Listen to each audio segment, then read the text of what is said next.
G'day everyone. Today I'm pretty excited. There's a new DVR out called the FXT Technology DVR, and it records at 60 frames a second. Now, I'm really not qualified to review stuff, so I'm just going to do a comparison between the FXT DVR, one of the FoxTech DVRs, and the DVR that I've always used, the Mini D1 Silver DVR, Hobby King DVR. It's one of those ones that don't really have a correct name. They're named differently on different sites. Now, I'm excited about this DVR because it claims to record at 60 frames a second, and it's the first time I've seen a new DVR released onto the market specifically for FPV. And to me, this has got to be a good thing, but like a lot of DVRs, not all of them work as well as they claim to. Sure, they all record, but the quality of what they record leaves a lot to be desired. So I've decided to record a flight of mine with the three DVRs pictured below. One of them is the FoxTech monitor DVR. I can't give you the actual brand name and version of it because it's been removed from FoxTech FPV site.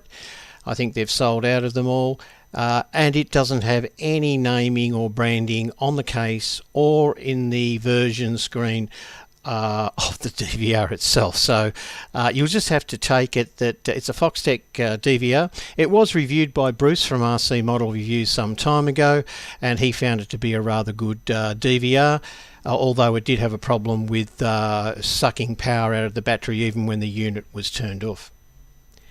The other one is my go-to DVR, and that is the Mini D1 DVR. I call it the Silver DVR. You used to be able to buy it from Hobby King, but they no longer sell it. You do see it for sale on a number of sites, and as I said, it is my go-to DVR. It's always produced a very, very good image quality. And of course, we're comparing it against the exciting FXT Technology DVR. This is a DVR that I'm hoping will really perform very well. As I said, I'm not actually going to do a review of the FXT Technology DVR. That's already been done. I'm really not qualified to review stuff.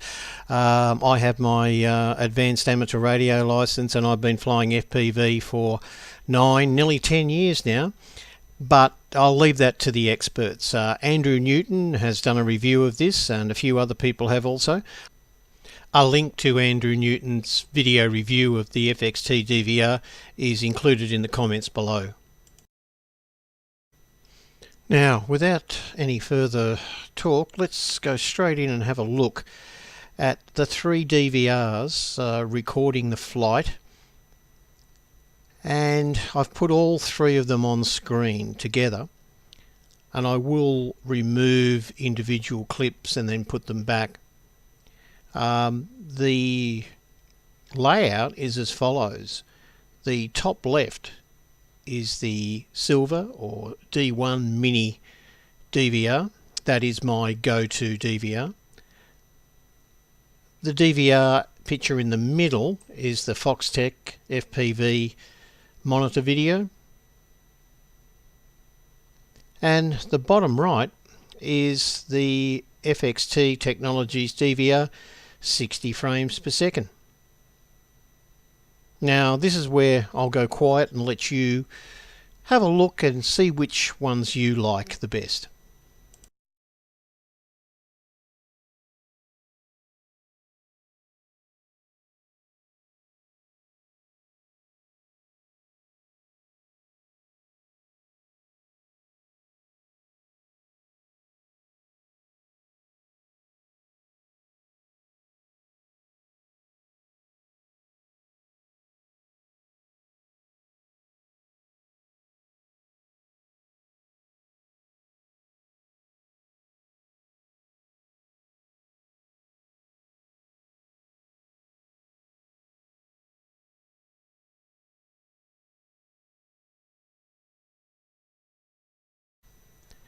Now, I did send this video to a few friends of mine when I first compiled it and asked them what they thought of each of the 3 DVR recordings.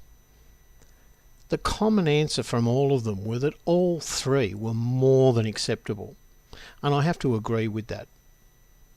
There's one I don't like that much, and I'll detail that in a moment, but it looks really good. If I was to show you a recording from my Fat Shark goggles, it would be a huge difference. These 3 DVRs are doing a very good job. I'll go through what I believe are their strengths and weaknesses later on. Now I'm going to switch over to the FoxTech FPV DVR, as I believe this is the lowest quality of the 3. Now, having said that, one of my friends commented that this was the best looking DVR amongst the 3. I just find the image a little bit softer than the other 2. Nothing really wrong with it, but I find just that softness. Now we're back to compare all the 3 again, and you may not like my opinion of the FoxTech FPV. I noticed that when Bruce did his reviews, I thought it's very good. The colour saturation is very good. In fact, one of my friends commented that the contrast was better in the FoxTech DVR than any of the others. And he's probably right, but I just find that some of the sharpness has been removed, and there's a little bit of movement in the image where that softening is taking place. So now I'm going to remove the FoxTech DVR recording so that you can compare the D1 Mini DVR with the FXT Technology DVR. Immediately to me, you can see a difference in vibrancy. I think the color saturation and the lighting of the FXT DVR is much brighter and happier looking, more colorful than the silver DVR. The only thing I don't believe the blacks are as black in the FXT technology, but again, you could adjust that with post-processing.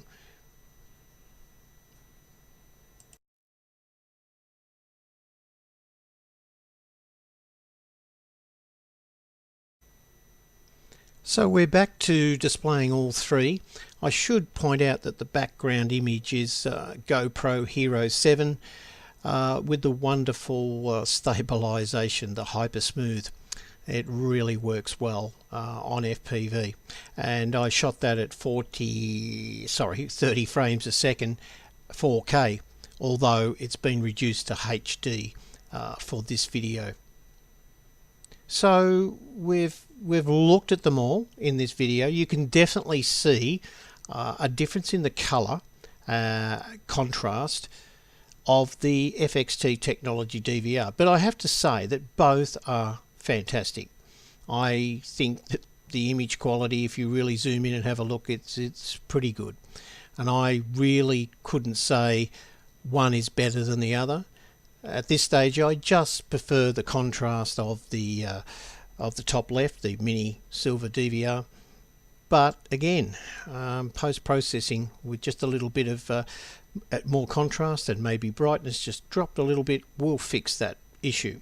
I didn't want to change anything here. I wanted to just show them as they came without any real processing. I did in fact apply some contrast and brightness, but it was the same for each of the video feeds.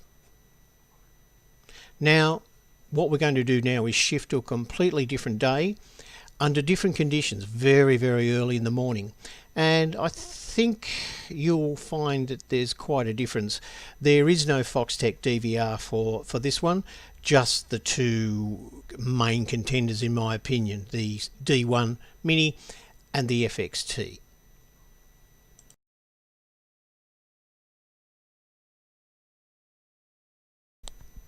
Okay, I'm sure that was a bit of a shock to you, coming to this new video of me taking off at another location just as the sun was poking its head above the horizon.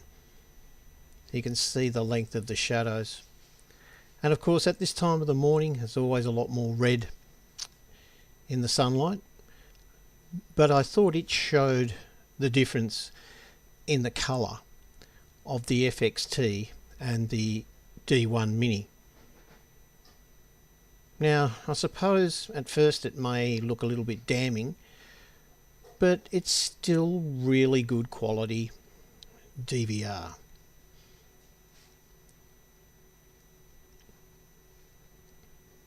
You know, the detail is there. The colour's just a little oversaturated and leans towards the red. And I think if you look back at the previous part of the video on the other flight, there may just be a little bit more red in there as well. Some people may prefer that. It's a warmer image. There's no doubt about this is certainly warm. But remember, look at the sun. It's just rising. I've got some footage on another high definition camera of very early morning footage, and it's very red. A lot of people come back and commented, oh, we love the colours in that. So there you go. It may be a personal preference. I suppose what I'm doing here, I'm comparing the image to the GoPro, and I'm finding that both are washed out compared to the GoPro, but I'm tending to think the D1 Mini is a little bit more accurate to what the GoPro is showing. So I'll just cut to another section of the flight.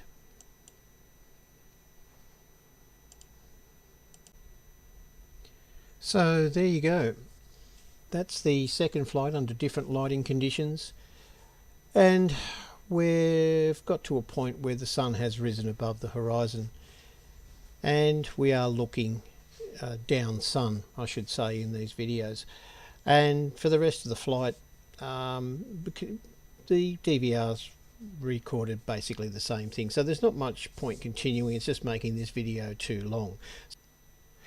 But before I finish the video, there is one thing that I should talk about, and that is drop frames.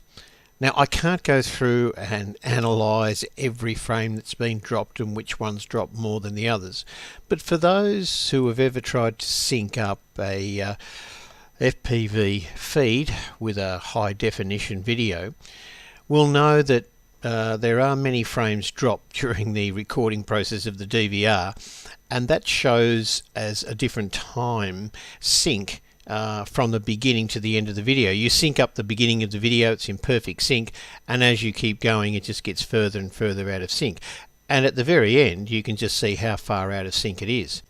Now you're watching the video over again with all three DVRs. I have recompiled this by syncing the videos together at the beginning but not adjusting their length. In the earlier one I had to adjust their length so that they would all play at roughly the same time. Now this to me is an indication of how many frames are dropped. It may not be entirely correct, it may be some other factor. They are running slightly faster or slower. But at least with this one I've synced up the very beginning and I have not changed their durations in any way, shape or form. So now we're jumping to the end of the video where we're coming in for a landing, and straight away you can see that the FoxTech is ahead of the others, then the FXT, then the silver D1 Mini DVR. It's very obvious when you're doing the pan there. There's a little bit of multi-pathing affecting the signal, always at this site, at this spot. And we can see from this that the videos are clearly out of sync.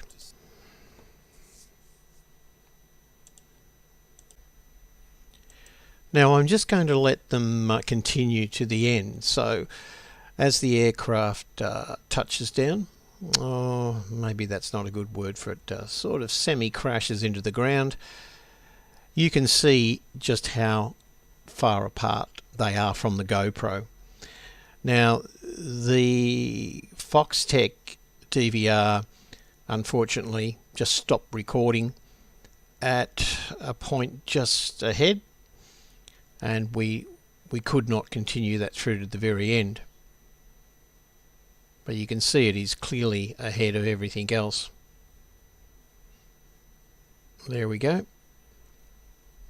Now this is a terrible approach for landing. Please don't use this as a guide.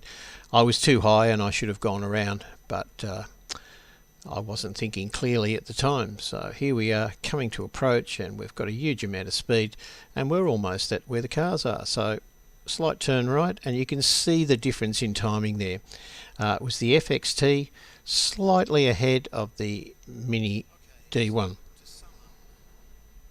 Okay, so to sum up, they're all good. All three of them are really good. I don't like the FoxTech DVR that much because it does have a few problems locking up. It is a softer image. But let's talk about the Mini D1 DVR. It is a fantastic DVR. I love it, but it produces ASF files. And if you've got software that cannot handle ASF or doesn't handle it properly, you've got real problems. There are a lot of programs out there that claim that they can handle the conversion of ASF to different file formats. They don't do it very well at all. CyberLink Power Director video editing software handles it perfectly. I'm not trying to sell that.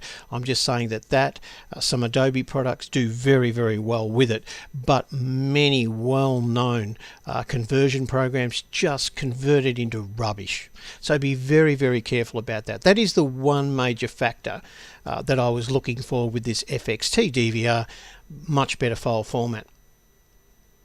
Now, if you look at Andrew Newton's review of the FXT DVR, you'll see that he had a few problems with the AVI files it produces with Apple Mac. Now, I don't have an Apple Mac. I can't confirm that, but I did have some problems bringing those files into some of my video editing software. It would crash here and there. I couldn't get it to crash in the same spot every time, but I didn't have these problems trying to bring in other files. So maybe there's a little bit of an issue there. I'm not really qualified to talk about that. What I don't like about the FXT DVR are two things, and that is the size of the files. There's 10-minute clips. So after an hour's flight, or in my case long range, an hour and a half flight, I've got a lot of files to concatenate together. It's a real pain bringing them into the timeline of a video editing software. I hate it, and I don't understand why with a FAT32 system they can't produce much bigger files, because FAT32 should support up to 4 gigabytes. So that is a problem for me. For people who are just flying short range, not flying for long periods of time, they might not find it as a problem, but I certainly do. The second thing is I don't really like the application on the iPhone. I can't comment on the one on the Android because I don't have one. It's one area that I do feel a little bit qualified to talk about because I have written quite a few Apple applications for my previous work. And I do know a little bit about programming, and the layout of the application leaves a lot to be desired. The menu icons at the bottom leave me totally cold. I don't know what they relate to. So if you want to take the manual with you and look up what they are, they probably work out fine for you. But I find that very, very unintuitive and don't like it for that. Don't get me wrong, it works well. What it claims to do does. Works very well. I don't see a need to use the app on the mobile devices. There's not many things that you can change. The only thing I really noticed I could change was the time duration of the clip, which the maximum is 10 minutes. One great thing is that it does give you the ability to preview the picture you're getting through your FPV camera, and also you can review files after you finish flying. If you really want to get files copied to your phone and uploaded to the internet or whatever, yeah, you might find it very, very handy. I just wish that they would make the icons on screen a little bit more intuitive. It's very hard to determine which one to press to start recording. The one thing that wasn't made clear in Andrew's video is that you can just press the button on the side of the DVR to start recording, but I found that you have to give it a quick press and check that the blue light starts flashing. Sometimes I pressed it too long and it hasn't begun recording, so that could also be looked at and improved. I'm sorry this video has taken a lot longer than I actually thought it would. But as I said, I was really excited to look at and compare this new FXT DVR. And my final thoughts on it are that it's very good. I would buy it. I'm happy that I bought mine. And it's a great DVR, and I will use it in the future. Thanks very much for watching. Cheers for now.